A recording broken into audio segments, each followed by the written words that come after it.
Buenas noches. Una vez más el Comité de Cultura les da la bienvenida a este canal, a esta forma de comunicación que hemos establecido y hoy con una situación particular muy placentera como es comenzar a hablar del cine clásico, de los grandes realizadores y de las películas que podríamos considerar quizás a veces de culto, muchas veces denostadas por sus propios autores o bien por el público comercial, pero que sin embargo son las grandes obras que han trascendido a lo largo del tiempo.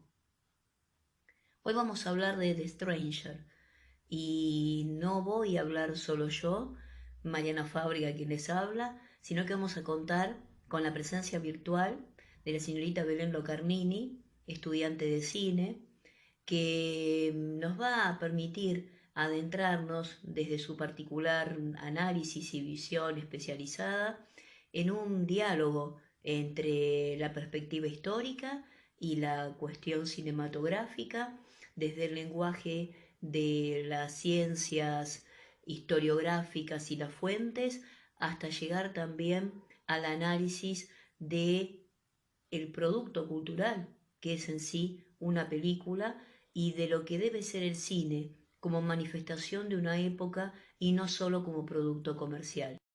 Hola, mi nombre es Belén Locarnini Gesic, estoy en el primer año de la licenciatura en Dirección Cinematográfica y con la profesora Mariana Fábrega estuvimos hablando de la película de Orson Welles, The Stranger, y todo lo que refiere al contexto sociocultural del momento de filmar la película y después exponerla. Así que espero que lo disfruten. Continuamos. Está grabando. Está grabando.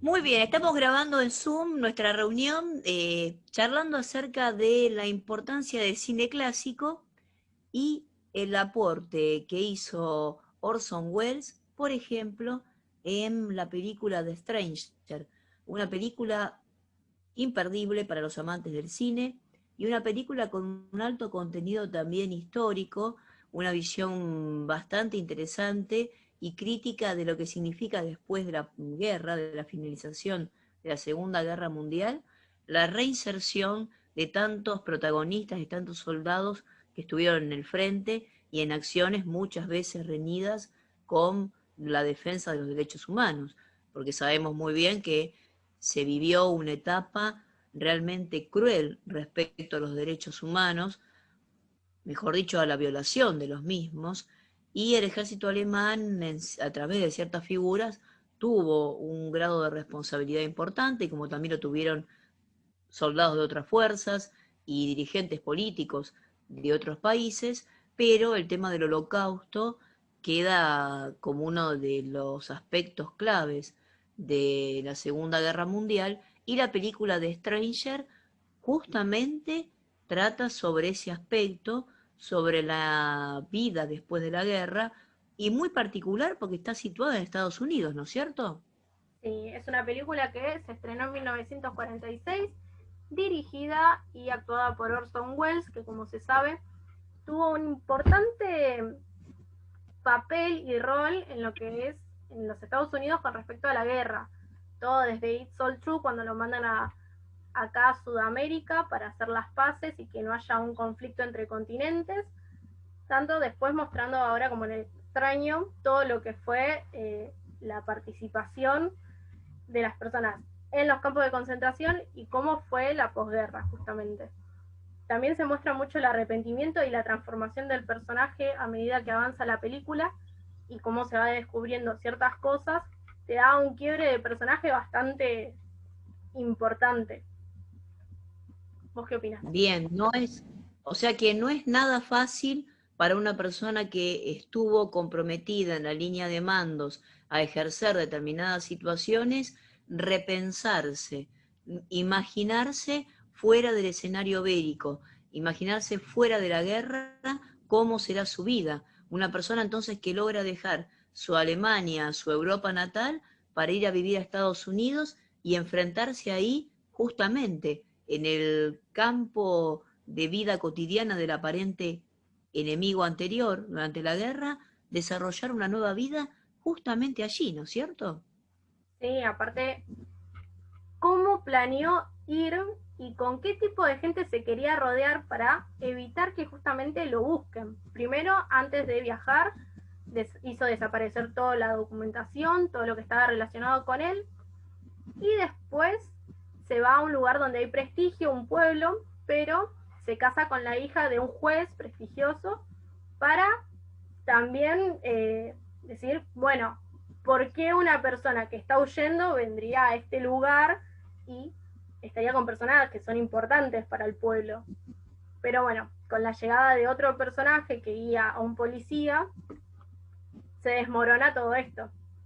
Entonces el plan que Bien, de toda la vida iba a estar bien, iba a estar rodeado de gente buena, seguridad, cómo se desmorona y cómo también la violencia igual está desde el principio y se le nota mucho el carácter cuando se presenta el primer conflicto. exactamente. El personaje del detective que ingresa en la dinámica de la historia es de alguna manera ese pasado que vuelve, ¿no? A un presente y a un futuro que parecía idílico.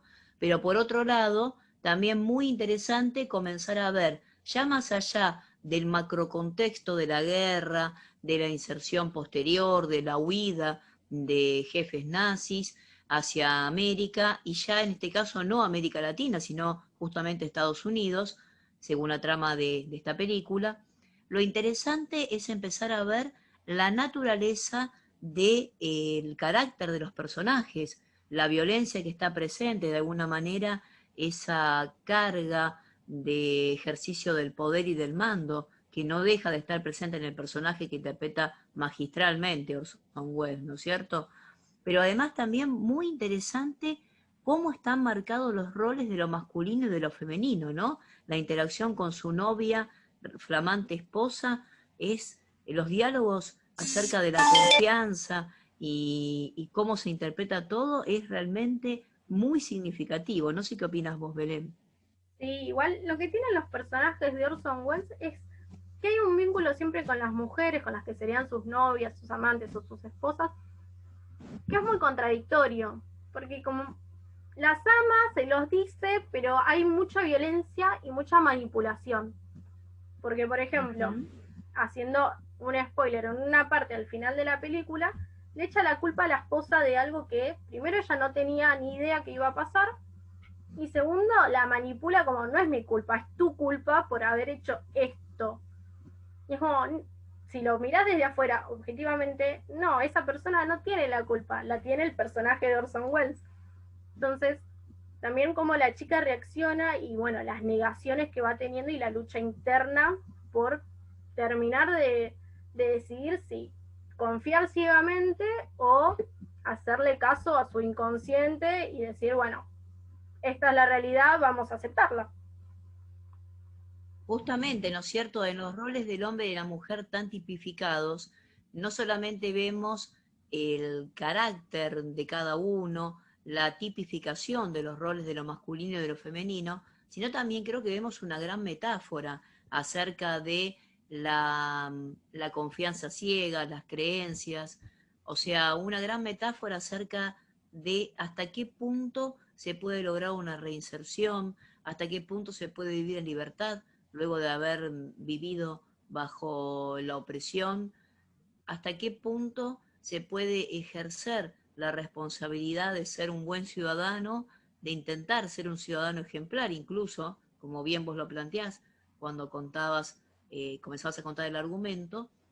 Además de eso, qué significativo el manejo de la culpa, ¿no? La idea de la culpa y la idea de la responsabilidad.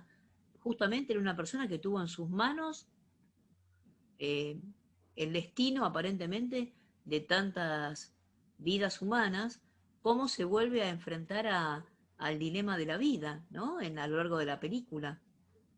Sí, aparte el tema de la responsabilidad, realmente, de en ciertos hechos quién fue el responsable. Porque para algunos, bueno, no, si vos hiciste esta cosa, vos sos el responsable, pero ese te dice, no, yo solamente seguía órdenes.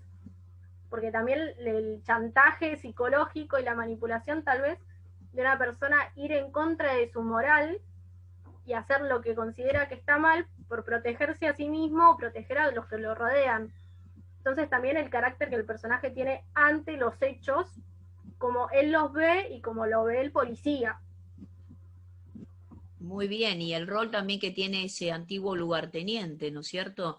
Que lo busca fielmente y que por otro lado ha cambiado. Entonces, la red de alianza, la red de solidaridad, la red de identificación se resignifica, porque ahora no es un coequiper que lo va a ayudar sin prejuicios morales, sino que justamente ese lugarteniente que vuelve es una persona que ha hecho una profunda transformación y que quiere ver la vida e interpretar lo que pasó, el pasado, de una manera distinta. Entonces, ahí el manejo de la culpa y la responsabilidad está como zanjado, pero en el personaje clave de Orson Welles, todo lo contrario, sigue actuando con la manipulación, ¿no es cierto? Y el chantaje.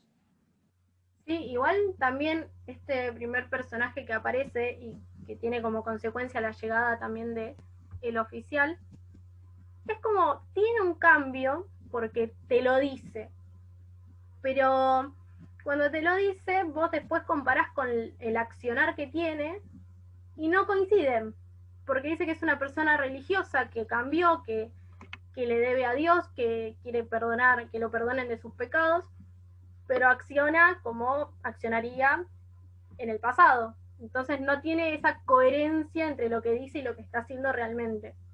Y en cambio Orson Welles Exacto. no, no muestra un cambio, sino que obviamente está ocultando todo bajo una fachada que no es nada que ver, que no hay un cambio realmente, sino que lo oculta para poder sobrevivir en ese ambiente nuevo y adaptarse, porque nadie tenía nada malo para decir de él. Entonces, hasta el final. Exacto, Belén, y yo creo que también es una gran metáfora y una gran inquietud de lo que sentía la sociedad norteamericana y la sociedad mundial en ese momento, ¿no es cierto? Vos referiste muy bien que es una película realizada prácticamente ante la inminencia de la finalización del conflicto. Recordemos que la guerra finaliza en 1945. Por lo tanto, la sociedad norteamericana y la sociedad mundial se estaba preguntando hasta qué punto la transformación y la conversión será posible, hasta qué punto podrá haber realmente de nuevo libertad y no manipulación, hasta qué punto se podrá manejar el pasado, ¿no es cierto? Las responsabilidades, las culpas. Por eso creo que el dilema de Orson Welles se vuelve un planteo moral trascendente, no solo para hacer el conflicto del argumento de la película, magistral, el reloj, la torre, y no queremos dar más detalles, pero estamos hablando de una película clásica que quienes nos escuchan probablemente ya hayan visto, pero sin embargo que los invitamos, ¿no? Porque vale la pena volver a verla, a reverla, ¿no? Aparte, Orson Welles también, primero en la película incluso plantea, está bien, la sociedad, como vos decías, estaba sensible, esta película se estrenó en 1946, así que era muy pronto para hablar del tema, y más de una forma tan explícita, que incluso el personaje se plantea una tercera guerra. O sea, es como, acabas de salir de una guerra y vos tenés en una sala de cine un personaje que fue importante, o sea, que estuvo muy presente en los hechos que consideramos espantosos, que fue el genocidio, y que te plantea, sí, puede haber una tercera guerra en cualquier momento. Y aparte, bueno, obviamente Orson Welles fue un personaje que estuvo bastante peleado con lo que fue Estados Unidos y con lo que fueron las productoras, porque querían que cumpla todo lo que la productora quería, y él no, él se guiaba por su instinto, por lo que a él le parecía correcto, y también fue muy criticado por eso. Incluso se fue mucho tiempo a Europa porque no lo contrataban en Estados Unidos. Estaba también el problema de los Rompió de los Hollywood. cánones de la industria. ¿Qué? Rompió los cánones de la industria, no se adecuaba a ser un producto comercial.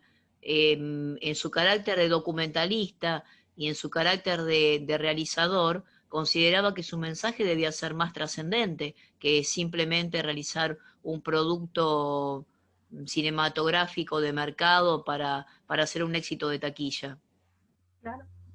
Igual, por ejemplo, hubo muy pocos, creo que no hubo casi ninguna película de Orson Welles que realmente fuese un éxito en taquilla.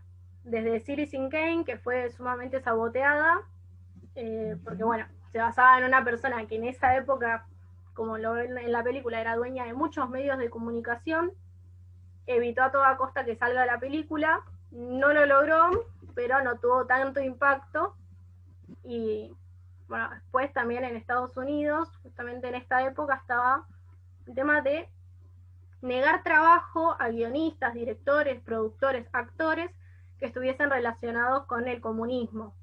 Entonces había muchísimos juicios para ver quién estaba de qué lado, para ver si conseguía trabajo o no. Entonces era mandar al frente a otro para que no te tomen en cuenta. Y tal vez no estabas ni relacionado, pero otro te nombró, bueno, ya, a juicio. Fue una época bastante Bien. complicada. Y justamente porque pensemos que más adelante se va a desatar en la sociedad norteamericana lo que conocemos como macartismo, una verdadera persecución ideológica muy notoria hacia quienes no se adecuaban al parámetro de un discurso único. Y aquí no estamos discutiendo los valores del patriotismo ni los valores de la democracia, sino que estamos de alguna manera tratando de analizar el porqué de una rigidez de la existencia de un único discurso. ¿Por qué no abrir a miradas críticas? Porque si uno analiza la obra de Wells, como recién lo estábamos comentando en The Stranger, justamente no es crítico de la sociedad norteamericana, porque no se muestra justamente como pro-nazi o pro-europeísta, sino justamente que revela la magnitud de los conflictos que se plantean desde una multiplicidad de roles y de planos. Y yo creo que eso es lo que no se permitía en la sociedad norteamericana de la época, mostrar cierta empatía o mostrar una mirada abarcativa.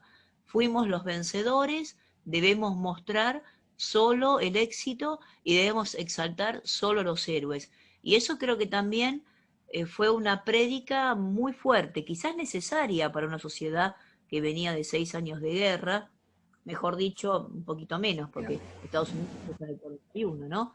Pero realmente muy significativo. También de esa época John Huston, ¿no? Los grandes del cine fueron compelidos, no invitados, fueron compelidos a participar de la causa cinematográfica patriótica, ¿no? De lucha contra el nazismo. Entonces, creo que Wells, con una mirada crítica, se planta en una crítica, pero no en una crítica fanática, sino en una crítica racional, pensante.